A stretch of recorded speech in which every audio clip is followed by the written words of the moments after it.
Real Maharashtra 24 news, आम्ही दाखवतो सत्य। ओके, जिल्हाधिकारी यांना काय आपली मागणी काय आहे? माझी एवढीच मागणी आहे की मी हे परभणी जिल्ह्याचा जिल्हाध्यक्ष डॉक्टर बाबासाहेब आंबेडकर राष्ट्रीय योग परिवर्तन पक्ष माझा आहे।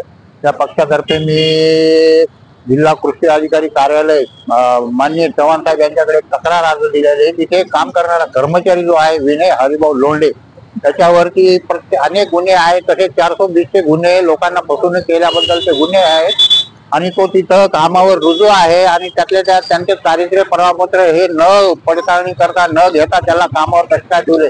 तर आमच्या संघटनेतर्फे एवढीच मागणी आहे की त्याला त्वरित कामावरून काढून टाकावे व त्याच्यावर कायदेशीर कारवाई करण्यात यावी, नसता आमच्या पक्षातर्फे तीव्र आंदोलन छेडण्यात येईल। करिता मी इथं बाईट देत आहे आणि हे लक्षात घेऊन त्यांच्या कलमानुसार तुम्ही चौकशी करा आणि मगच कारवाई करा, तरी सुद्धा आम्ही याच्यात राजी आहे।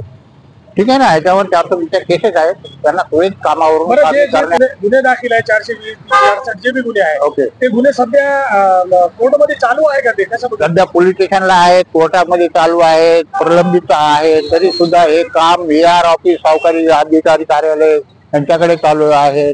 तरी सुद्धा हा काम कसं काय करतो आणि शासनाचे पगार घेतो, त्याच्यापेक्षा सुशिक्षित बेरोजगार फिरत आहे त्यांना का घेत नाही तुम्ही?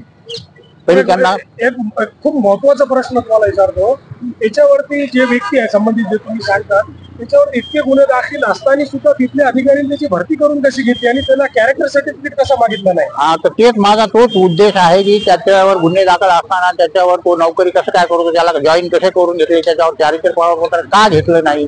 करिता मी माझं एवढं हे ऍप्लिकेशन निवेदन तक्रार अर्ज दिलेलं आहे, याच्यावर त्वरित कारवाई करण्यात यावी, नसता आंदोलन छेडण्यात येईल याची